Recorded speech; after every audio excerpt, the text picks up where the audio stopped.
전술핵 재배치를 공식적으로 요구하기 위해 미국을 방문한 자유한국당 의원단이 오늘 귀국합니다. 국회 취재기자 연결해 자세한 소식 알아보도록 하겠습니다.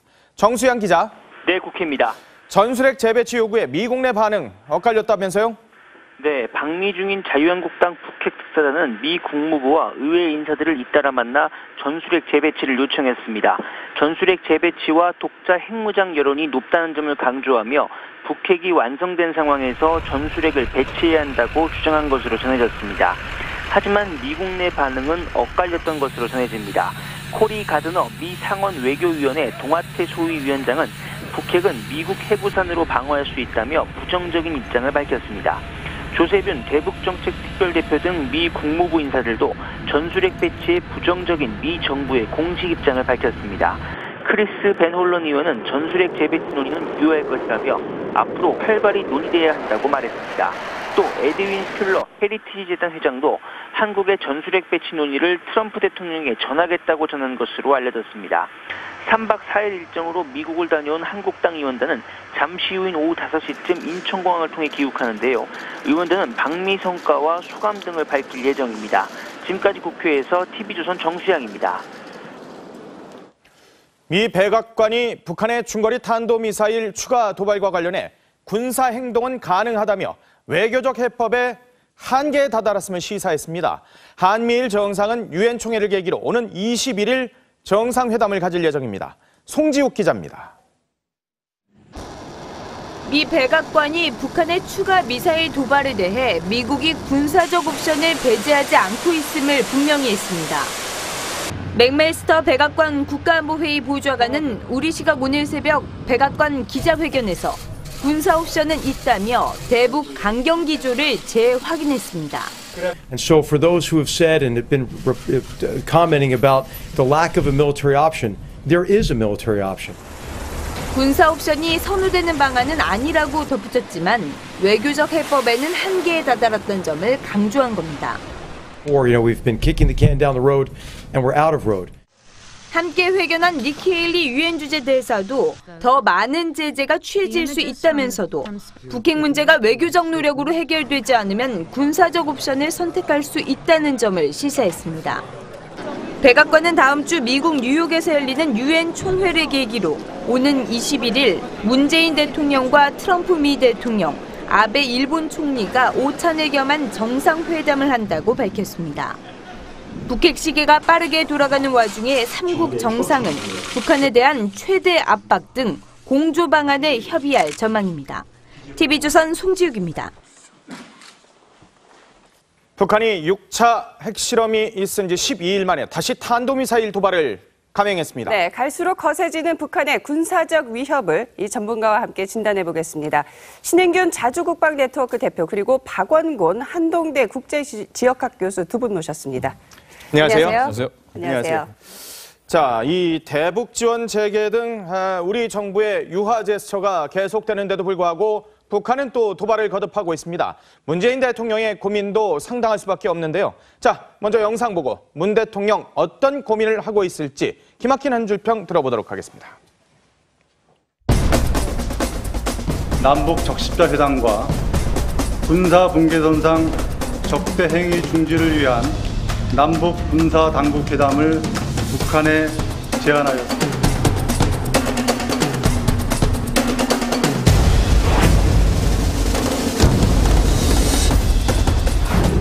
북한에 대한 강도 높은 제재와 압박의 목적도 북한을 대화로 끌어내기 위한 것이지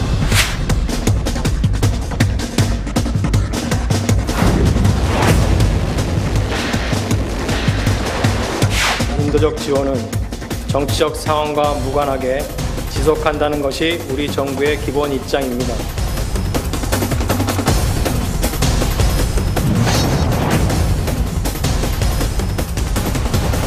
남조선 당국은 제재니 압박이니 하는 무분별한 망동에 매달리다가는 우리와 상대할 기회를 영영 잃게 되고 순간에 모든 것이 끝장나게 된다는 우리의 경고를 무심히 대하지 말아야 한다.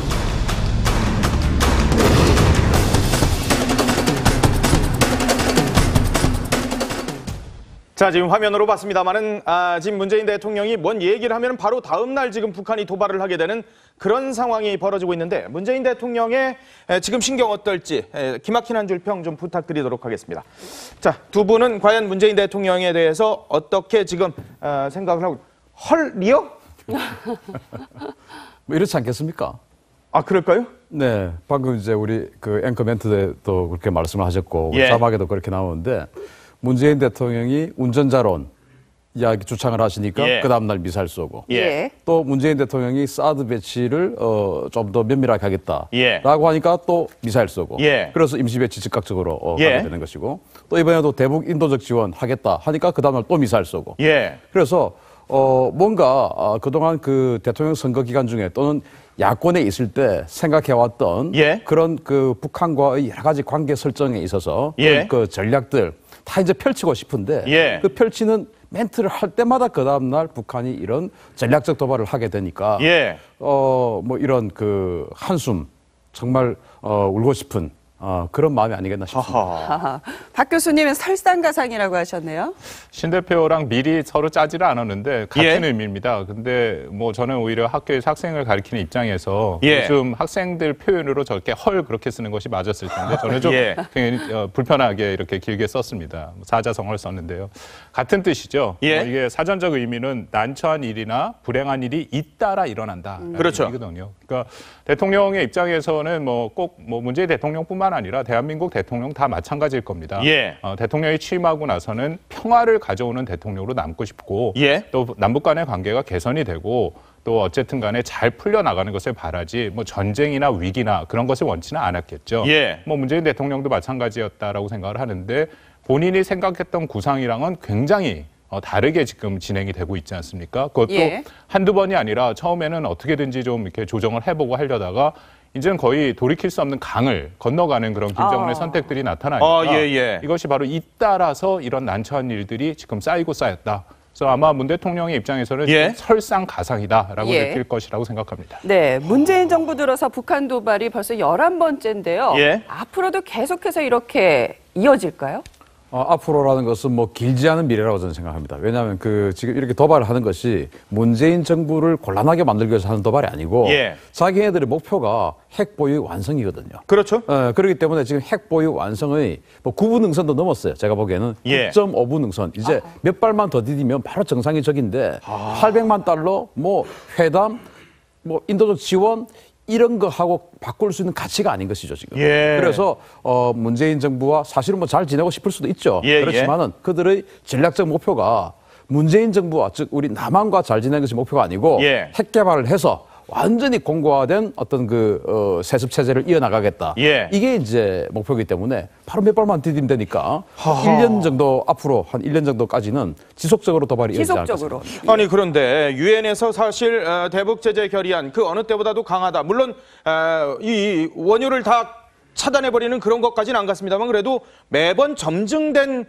제재안이 나오는데 북한이 그냥 그런 거에 아랑곳하지를 않아요. 그래서 유엔 자체가 이게 만 종이호랑이로 전락해버린 게 아닌가 국제사회 제재가 이런 얘기들이 나오거든요. 뭐 제재안 같은 경우에는 제재안의 속성이 있죠. 왜냐하면 제재를 부과하기 시작하면은 일정 기간 시간이 지나야지 지금 그 제재가 효과를 볼 수가 있습니다. 예. 그래서 사실은 지금 말씀하신 것처럼 2375가 넘어갔는데 뭐 2371이 저는 훨씬 강력했다 생각하고 2375 같은 경우에는 상당히 물이 많이 타진 거죠. 그래서 예. 원한대로 갔으면 초안대로 갔으면 정말 강력한 그런 것들이 있을 충분히 예. 효과를 볼 수 있을 거라고 생각합니다. 근데 바로 오늘 아침 이제 새벽 미국 시간에 맥메스터 미국 그 백악관 보좌관 안보 보좌관도 얘기를 했고 또 니케일리 대사도 지금 얘기를 했고 미국에서 예. 지금 나오는 얘기가 어쨌든 지금 제재하는 효과를 보고 있다. 그리고 볼 것이다라는 것에 확신이 있는데 시간이 없다라고 표현을 합니다. 시간이 없다고. 없다. 미국도 그거를 미국도 인정하고 느끼고 있다라는 있는 거죠. 거군요. 오늘 맥메스터 그 보좌관의 아예 기자회견에 그 내용들이 나옵니다. 시간이 지금 우리한테는 없다. 예. 왜냐하면 지금 말씀하신 것처럼 오늘 또 김정은이 얘기했습니다.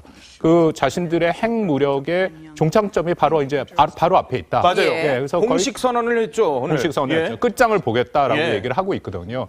그게 뭐 이번 더 이상 허풍은 아니라고 봅니다. 뭐 네. 적게는 짧게는 6개월, 늦어도 1년 내에 그들이 원하는 핵탐들을 탑재한 대륙간 예. 탄도미사일을 미국 본토로 쏠 수 있는 능력을 확보하게 될 가능성이 굉장히 크거든요. 어허. 근데 제재안이라는 것은 최소한 6개월, 1년 그 정도의 시간이 필요한데 예. 지금 그 시간이 없다라는 거죠. 그러면 유엔 제재로 이 문제를 해결하고 싶지만 시간이 없다. 그렇다면 남은 옵션은 군사적 옵션밖에 없는데요. 그렇다고 봐야죠. 우리가 뭐 세컨더리 보이콧이다, 유엔 제재다 이런 걸 많이 기대를 하는데 저는 예. 애초에 기대하지 않았습니다. 왜냐하면 지금 이제 방금 그 말씀을 잘 하셨는데 6개월 짧으면 6개월 길면 1년이면은 북한이 미국을 공격할 수 있는 능력, 즉 예. 미국이 북한을 군사적으로 어찌할 수 없게 되는 그런 능력을 이제 북한이 확보하게 되는 거예요. 예. 핵보유국 때문에 미국이 북한 공격하기 힘들게 됩니다. 예. 그런데 이런 그 제재로 과연 그것을 해결해 나갈 수 있냐? 제가 이제 지금 유엔 제재가 점진적으로 차츰차츰 세지고 있지 않습니까? 예, 그렇죠. 이렇게 해서는 안 된다. 확 그냥 점프를 해야 되는데 예. 확 점프하는 것이 바로 이번 원안이었죠. 그렇죠. 그런데 거기에서 다시 또 깎여서 점진적인 안이 됐는데 우리가 개구리를 물에 넣어서 가열을 하면 어떻게 됩니까? 자기 죽는지도 모르고 계속 그렇죠. 그 안에 들어있죠. 예. 고통도 몰라요. 예. 그런데 문제는 북한이 개구리가 아니라는 겁니다. 아. 자기가 이 물이 뜨거워져 가지고 자기가 죽을 때를 알고 있는 거예요. 그러나 예, 예. 자기가 이 죽기 전에 이 물 때문에 죽기 전에 자기는 이 물을 끌 수 있는 능력이 생긴다는 것도 알고 있는 겁니다. 그래서 미국이 이것을 한꺼번에 이렇게 하려고 예. 하면은 정말 강력한 걸 해야 되는데 네. 우리가 그 제재안에 그 기대를 할 수 없는 것이 이란에 대한 세컨더리 보이콧이 예.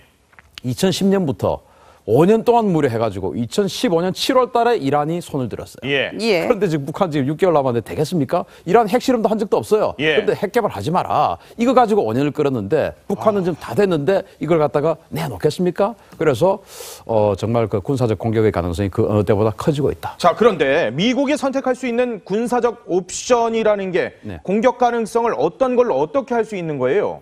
이제 크게 세 가지로 볼 수 있죠. 첫 번째는 핵이라는 그 수단, 예. 그리고 핵을 움직일 수 있는 의지, 예. 그리고 북한의 모든 것. 이제 예. 세 개를 놓고 보면 의지는 이제 김정은 아니겠습니까? 예. 수단은 핵무기죠. 의지를 제거하면 이 수단은 또 의미가 없어지고 예. 또 수단을 제거하면 의지도 또 없어지는 것이고 이 두 개를 같이 제거해야 되고 아니면 북한의 모든 것을 이제 없애야 되는데 사실은 그 의지, 즉 김정은을 제거하는 부분, 즉 참수작전이라고 예. 하죠. 그 부분에 대해서는 러시아나 중국이 반대를 할 가능성이 아주 높습니다. 예. 지금 이제 우리가 조금 이제 잊어버린 그런 게 있는데 북한이 그 화성 12호 최초에 쏘고 할 때 그때 환구 15에서 뭐라고 사설을 냈냐면은 예. 미국이 북한을 공격하게 되면 그 김정은 정권을 그 교체하려고 하면 우린 개입해야 된다. 예, 그러나 핵무기를 제거하는 데는 우리는 그 개입할 수 없다. 어허. 안 하는 게 맞다. 예. 이런 식으로 했었거든요. 예. 따라서 정권은 놔둬라. 네. 그러나 핵무기는 자기들도 싫죠, 사실은. 껄끄럽죠. 그러니까 핵무기를 제거하는 것은 인정하겠다라는 것을 이미 환구 15에서 중국 입장에 나왔었어요. 예. 그래서 아마도 미국이 그런 여러 가지 진짜로 군사작전을 한다면 그런 예. 여러 가지를 감안해서 핵무기를 제거하는 쪽으로 갈 확률이 높은데 어허. 그러나 문제는 핵무기가 또는 그 핵 원료가 아주 고르게 분산되어 있고 그 모든 것들을 한꺼번에 다 해결할 수 없다는 거. 아. 그래서 사실 가장 확실한 것은 예. 의지를 제거하는 것이죠. 김정은을. 그렇군요.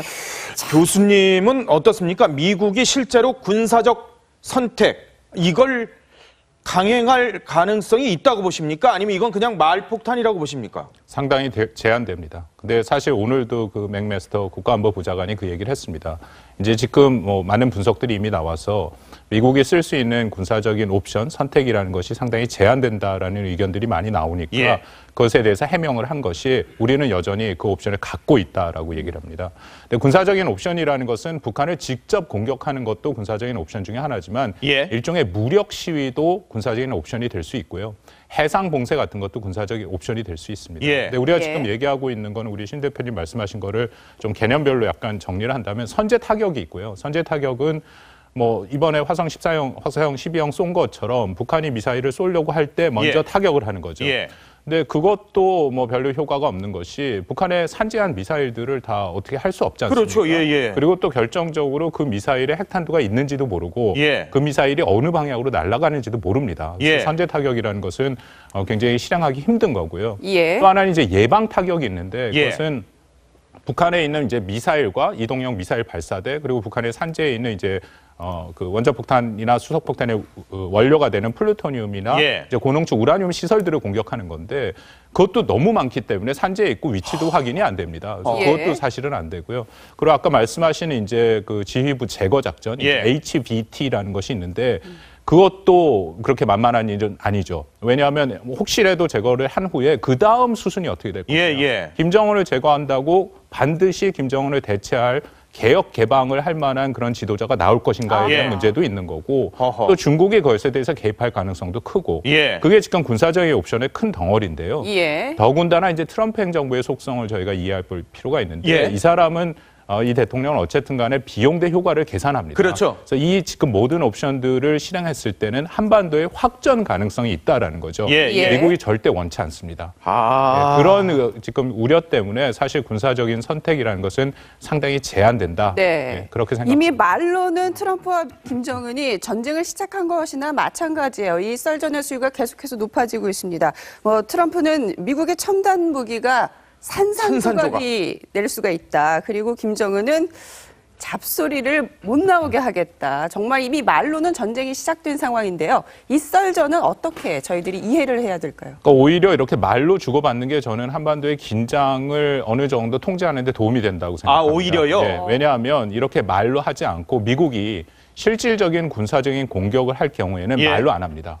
말로 안 하고 실질적인 조치들을 다 취하는 거죠. 예를 들어서 항공모함 3개 전단 정도가 한반도에 배치가 되면 그것은 군사적인 어떤 선택의 시작 지점이라고 볼 수가 있거든요. 근데 오히려 그렇게 되면 정말 확전의 가능성이 크고 말로 주고받아서 어느 정도 그것도 일종의 소통이거든요. 그 소통을 하고 있는 거죠. 그 정도 수준이고 그리고 결정적으로 제가 방금 말씀드렸던 미국의 군사적인 선택을 하기가 어렵다라는 것을 김정은이 너무 잘 알고 있다라는 겁니다. 그렇기 때문에 자기의 길로 가고 있는 거죠. 자, 지금 이 우리나라의 대북 지원 문제 가지고도 지금 미국과 일본도 불만을 제기하고 있는데 자, 이 부분 어떻게 봐야 됩니까? 지금 인도적 지원이 필요하기는 한데 꼭 지금이었어야 하느냐? 그게 아베의 어제 지적이었거든요. 이 부분은 어떻게 읽어봐야 되겠습니까? 저는 그 일부 동의합니다. 사실 이제 이 문재인 정부가 그동안 지난 그 정권을 가지고 있을 여당이었던 시절의 10년, 그리고 야당이었던 시절의 10년에 대해서 굉장히 이제 아파하고 있는 거 아니겠습니까? 햇볕 정책을 그대로 계속 해왔다면 이렇게는 안 왔을 텐데, 그래서 우리가 집권을 하면 다시 햇볕 정책을 해야 되겠다, 또는 대북 유화 정책을 해야 되겠다 이런 게 있었겠죠. 그러나 과거에는 핵이 이만큼까지는 오지는 않았습니다. 그렇기 때문에 지금은 국제사회에 보조를 맞춰야 돼요. 물론 영유아를 지원하고 임산부를 지원하고 또 그것이 제대로 지원이 되는 것을 감시하고 이러한 전제가 붙어 있지만 그러나 국가라는 것이 국가 전체가 여기에 여유가 생기면 결국 그 돈이 다른 곳으로 가게 됩니다. 그렇죠. 그렇죠. 그러면 또 여기에 여유가 없어서 그걸 꼭 메워야 되면 다른 곳에 또 구멍이 생기게 되죠. 그러면 영유아 지원, 임산부 지원을 하려고 하면은 김정은도 이제는 국민들의 여론도 신경 써야 되는 지도자 아니겠습니까? 그러면 결국 군사비에 투자를 적게 할 수밖에 없는 상황이 올 수 있지 않겠습니까? 그러면은 지금 북한이 개발하고 있는 이 핵의 이 완성이 800만 달러만큼 또는 그게 이틀이든 3일이든 며칠인지는 몰라요. 어쨌든 늦어질 수가 있고 그것을 안 한다면 또 이만큼의 인민들이 불만이 높아질 수 있기 때문에 그러한 것들을 지금 꼭 하는 것보다는 조금 김정은의 어떤 도발이라든지 북한의 도발이 잦아들었을 때 시작을 하는 것이 좀 맞지 않을까 싶습니다. 정부의 논리는 이 대북 인도적 지원이 오히려 유엔 제재를 보충이랄까요? 완충을 할 수 있는 그런 효과가 있다라는 입장인데요. 이 부분은 어떻게 보십니까? 저는 정부의 설명이 좀 미흡한 것은 사실인데 저는 인도주의적인 지원에 찬성합니다. 다른 이유인데요. 왜냐하면 일단 북한 체제 자체를 우리가 생각을 해볼 필요가 있습니다. 김정은은 자신을 따르는 250만 딱 자신의 핵심 지지층을 제외하고 나머지 2,200만 정도가 다 굶어 죽어도 눈 하나 깜짝 안 합니다. 그렇기 때문에 지금 우리가 지원하려고 하는 취약 계층에 대해서는 전혀 관심이 없죠. 그것이 첫 번째 문제고요. 또 하나는 우리가 이제 긴 호흡을 갖고 북한을 다룰 필요가 있습니다. 북한에 지금 말씀한 250만의 김정은 지지층과 일반 북한 주민들을 분리하는 작업이 필요하죠. 그러기 위해서는 우리가 이 대한민국이 나머지 북한 주민들에 대해서 굶주리고 힘들고 어려운 사람들에 대해서 우리가 당신들을 생각한다라는 것은 지속될 필요가 있다라는 겁니다. 하지만 그 인도적 지원이 제대로 그 용도로 집행되는지는 사실 불투명한 것 아닙니까? 그래서 저는 이번에 그 잘했다라고 생각을 하는 게 이게 직접 지원이 아니라 유엔을 통해서 들어갑니다. 그래서 그렇죠. 유니세프랑 지금 세계 식량 기구에 들어가거든요. 그 유엔 상주관이 평양에 있습니다. 그 모니터링을 하게 다 돼 있습니다. 그 국제 기구이기 때문에 그래서 모니터링이 안 되면 그 지원이 안 되고요. 그리고 들어가는 것들이 시리얼 같은 유아식, 현물이고 전혀 현찰은 아닙니다. 그러니까 그런 면들을 우리가 좀 고려해 볼 필요가 있고 하나 더 말씀드리면 중국과 러시아에 대해서 우리가 할 말이 있죠. 왜냐하면 중국과 러시아는 계속 대화하고 뭐 평화적으로 협상을 해라 얘기를 하는데 우리가 어쨌든 이렇게 인도적인 지원도 하고 그러는데 지금 말을 안 듣는 건 북한 아니냐. 그러니까 중국과 러시아 니네가 좀 나서서 해라. 명분이 생기는 명분이 생기는 거죠. 그렇군요. 알겠습니다. 지금까지 두 분과 말씀 나눠봤습니다. 고맙습니다. 감사합니다. 감사합니다. 전술핵 재배치를 공식적으로 요구하기 위해 미국을 방문한 자유한국당 의원단이 오늘 귀국합니다. 국회 취재기자 연결해 자세한 소식 알아보도록 하겠습니다. 정수양 기자. 네, 국회입니다. 전술핵 재배치 요구에 미국 내 반응 엇갈렸다면서요? 네, 방미 중인 자유한국당 북핵 특사단은 미 국무부와 의회 인사들을 잇따라 만나 전술핵 재배치를 요청했습니다. 전술핵 재배치와 독자 핵무장 여론이 높다는 점을 강조하며 북핵이 완성된 상황에서 전술핵을 배치해야 한다고 주장한 것으로 전해졌습니다. 하지만 미국 내 반응은 엇갈렸던 것으로 전해집니다. 코리 가드너 미 상원 외교위원회 동아태 소위위원장은 북핵은 미국 해부산으로 방어할 수 있다며 부정적인 입장을 밝혔습니다. 조세균 대북정책특별대표 등 미 국무부 인사들도 전술핵 배치에 부정적인 미 정부의 공식 입장을 밝혔습니다. 크리스 벤 홀런 의원은 전술핵 재배치 논의는 유효할 것이라며 앞으로 활발히 논의돼야 한다고 말했습니다. 또 에드윈 스틀러 헤리티지 재단 회장도 한국의 전술핵 배치 논의를 트럼프 대통령에게 전하겠다고 전한 것으로 알려졌습니다. 3박 4일 일정으로 미국을 다녀온 한국당 의원단은 잠시 후인 오후 5시쯤 인천공항을 통해 귀국하는데요. 의원단은 방미 성과와 소감 등을 밝힐 예정입니다.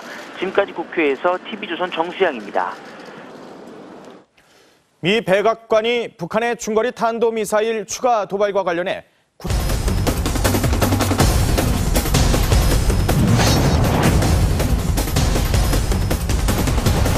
남조선 당국은 제재니 압박이니 하는 무분별한 망동에 매달리다가는 우리와 상대할 기회를 영영 잃게 되고 순간에 모든 것이 끝장나게 된다는 우리의 경고를 무심히 대하지 말아야 한다.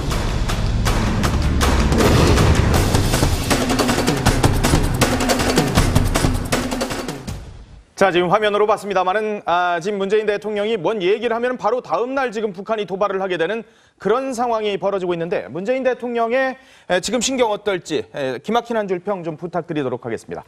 자, 두 분은 과연 문재인 대통령에 대해서 어떻게 지금 생각을 하고 헐리요? 뭐 이렇지 않겠습니까?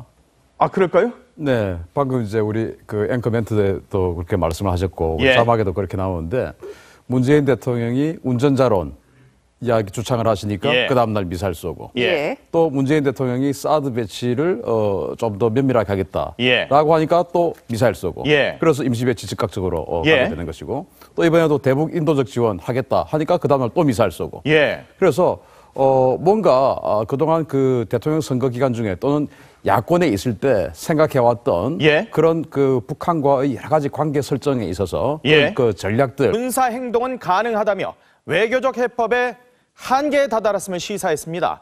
한미일 정상은 유엔 총회를 계기로 오는 21일 정상회담을 가질 예정입니다. 송지욱 기자입니다.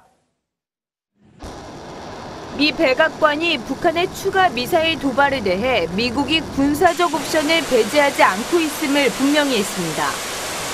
맥메스터 백악관 국가안보회의 보좌관은 우리 시각 오늘 새벽 백악관 기자회견에서 군사 옵션은 있다며 대북 강경 기조를 재확인했습니다. And so for those who have said and have been commenting about the lack of a military option, there is a military option. 군사 옵션이 선호되는 방안은 아니라고 덧붙였지만 외교적 해법에는 한계에 다다랐던 점을 강조한 겁니다. Or, we've been kicking the can down the road and we're out of road. 함께 회견한 니키 헤일리 유엔 주재 대사도 더 많은 제재가 취해질 수 있다면서도 북핵 문제가 외교적 노력으로 해결되지 않으면 군사적 옵션을 선택할 수 있다는 점을 시사했습니다. 백악관은 다음 주 미국 뉴욕에서 열리는 유엔 총회를 계기로 오는 21일 문재인 대통령과 트럼프 미 대통령, 아베 일본 총리가 오찬을 겸한 정상회담을 한다고 밝혔습니다. 북핵 시기가 빠르게 돌아가는 와중에 3국 정상은 북한에 대한 최대 압박 등 공조 방안에 협의할 전망입니다. TV조선 송지욱입니다. 북한이 6차 핵실험이 있은 지 12일 만에 다시 탄도미사일 도발을 감행했습니다. 네, 갈수록 거세지는 북한의 군사적 위협을 이 전문가와 함께 진단해 보겠습니다.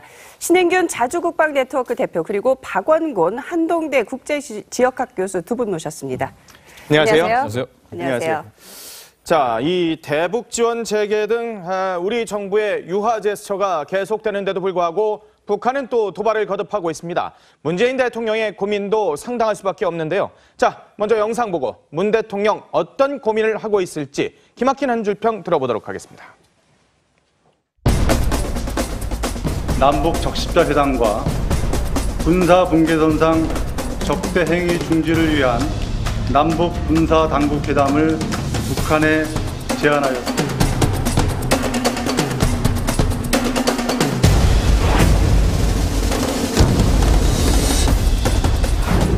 북한에 대한 강도 높은 제재와 압박의 목적도 북한을 대화로 끌어내기 위한 것이지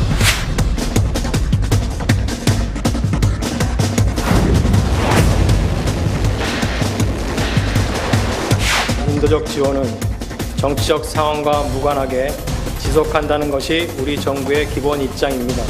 다 이제 펼치고 싶은데 예. 그 펼치는 멘트를 할 때마다 그 다음날 북한이 이런 전략적 도발을 하게 되니까 예. 뭐 이런 그 한숨 정말 울고 싶은 그런 마음이 아니겠나 싶습니다. 아하. 박 교수님은 설상가상이라고 하셨네요.